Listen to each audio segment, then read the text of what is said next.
تو آپ سمجھتے ہیں کہ صحابہ کے مقابلے میں کچھ کمی اس کے اندر ہو سکتی ہے، یہ اپنی جگہ پر درست ہے، لیکن جو بعد کے لوگ ہیں ان سے تو وہ بہت بہتر ہے، کیونکہ وہ صحابہ کے دور میں جب صحابہ سے آپ کمپیئر کرتے ہیں نا، تب اس کا درجہ کچھ نیچا آپ کو نظر آتا ہے، اور یقیناً صحابہ کے درجے کو تو کوئی پہنچ نہیں سکتا نا بعد میں آنے والا شخص، تو یقیناً وہ صحابی کے درجے کو تو نہیں پہنچتا ہے،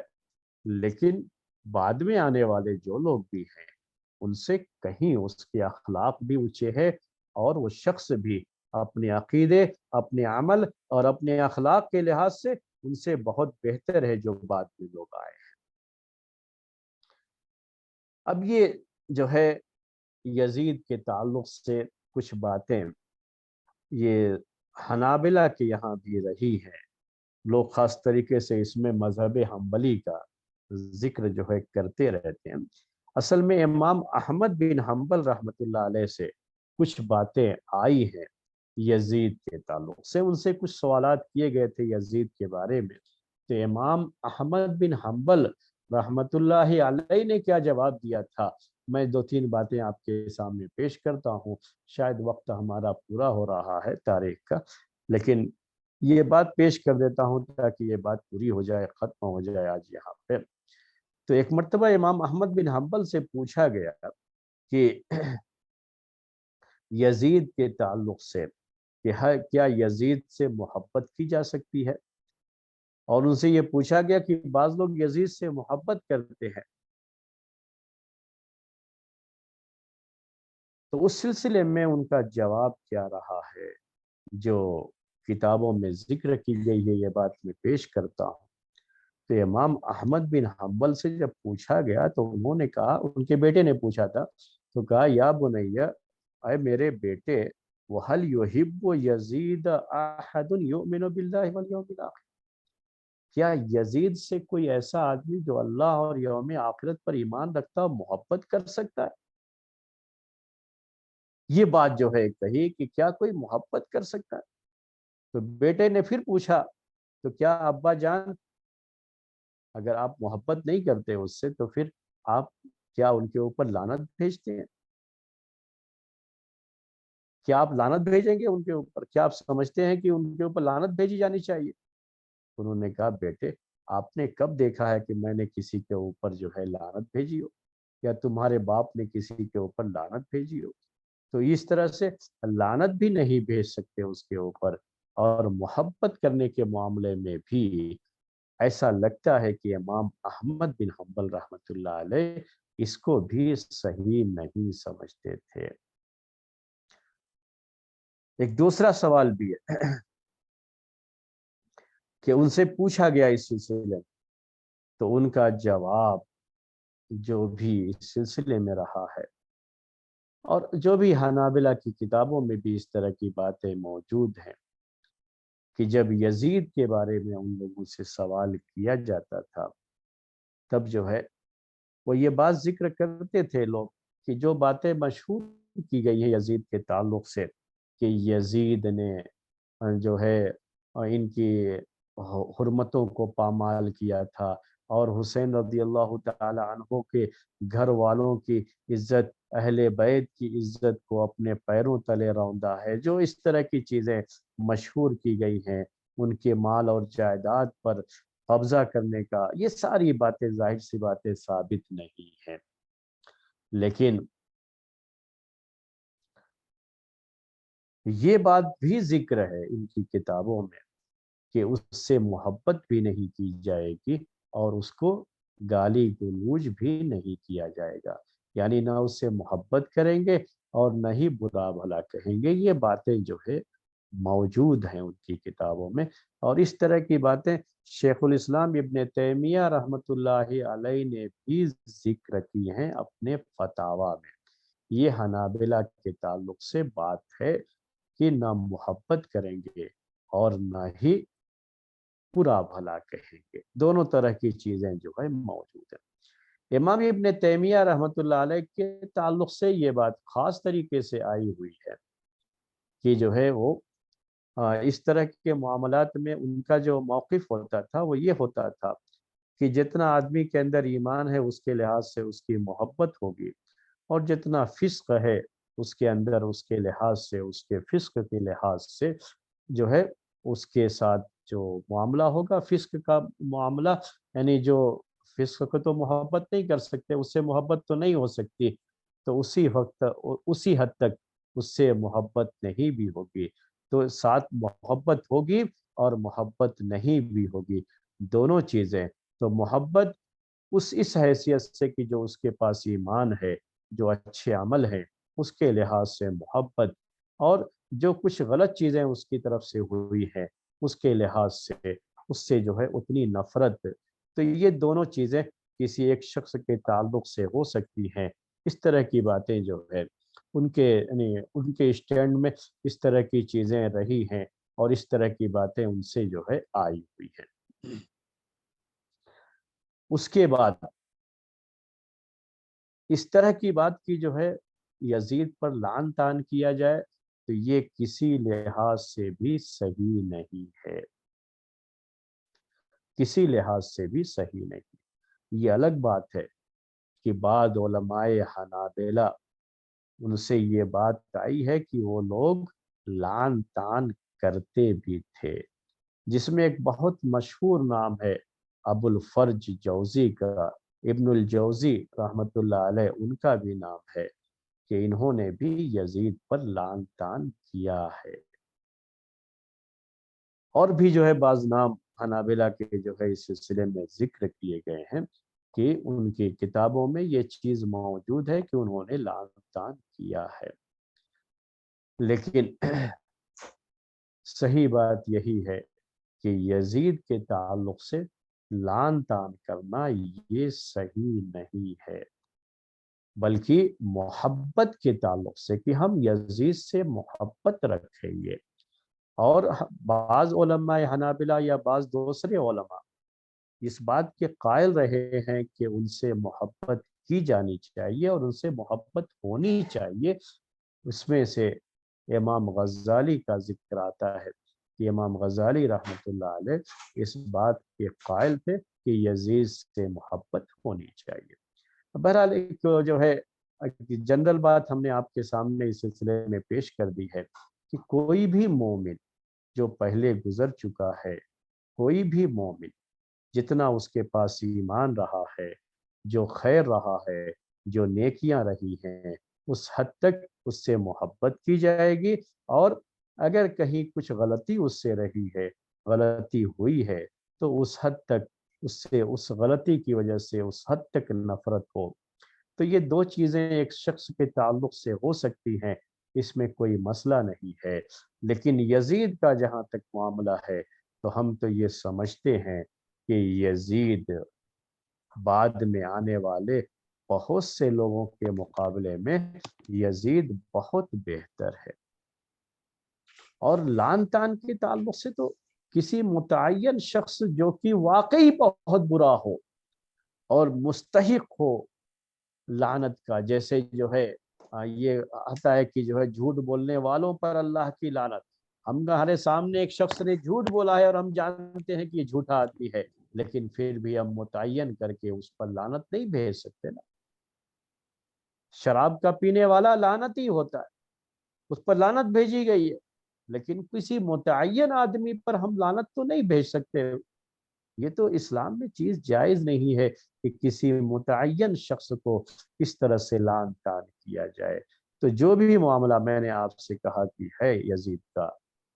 اس زمانے کے لوگ اگر اس کے اوپر کوئی بات کہتے بھی ہیں میرے بھائیوں، تو وہ صحابہ کے مقابلے میں کہتے ہیں، تو اس کا ایمان یا اس کا عمل اس درجے کا نہ رہا ہو جس درجے کا ایمان اور عمل صحابہ کا رہا ہے، تو یہ اپنی جگہ پر درست ہے، لیکن اس کی وجہ سے ہم اس کو برا بھلا نہیں کہہ سکتے کہ وہ پھر بھی ان سے بہت بہتر ہے جو بعد میں آئے ہوئے لوگ ہیں، اور ہم ہمیشہ اسی لحاظ سے اس کی قدر کرنا چاہتے ہیں،